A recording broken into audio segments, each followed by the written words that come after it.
మీరు కనీసం ధ్యాన ప్రస్థానం అనేటువంటి విధానంలో ఇంద్రియాలకి లోబడి ఉన్నటువంటి ఈ మనసుని కాస్త ఆత్మీకరణ స్థాయికి కనుక దాని వృద్ధిలోకి తీసుకోగలిగితే అప్పుడు నేను చెప్పినా అది రిసీవ్ చేసుకోవడానికి అవకాశం ఉంది. కనుక వీలైతే మీరు ఆ పరిస్థితి రండి. ఎవరు వచ్చినా తెలుసుకున్నప్పుడు అందరినీ చేయమంటున్నాను, నేను అందరినీ ధ్యానం చేయమంటున్నాను. అయితే వీళ్ళు మెడిటేషన్తో సరిపెట్టుకుని ఊరుకుంటున్నారు.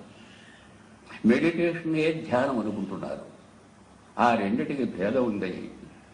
ఎందుకనంటే సెన్సెస్కు లోబడి చేసేటటువంటిది, బాహ్యత మీద మనసును కేంద్రీకరించి చేసేటటువంటిది మెడిటేషన్. మన మనసును ఎక్కడో చోట లగ్నం చేస్తారు, మనం కాదు. మనం కాక మరొక బాహ్యతలో మరొక ఆకారం మీద అక్షరం మీద మన మనసుని లగ్నం చేయటం అనేటువంటిది ధ్యానం కాదు, మెడిటేషన్. అది ధ్యానం కాదు, మెడిటేషన్. మెడిటేషన్కి తెలుగులో చెప్పడానికి కుదరదు, అందుకే దాన్ని కూడా ధ్యానమే అంటున్నారు.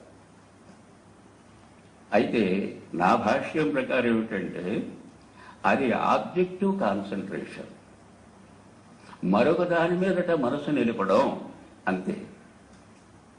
అయితే ధ్యానం అంటే ఏమిటంటే తన మనసుని తనలోనే నిలవం చేసుకుని అంతర్ముఖ దృష్టితో తన మనసుని తన మీదే లగ్నం చేసుకోవడం.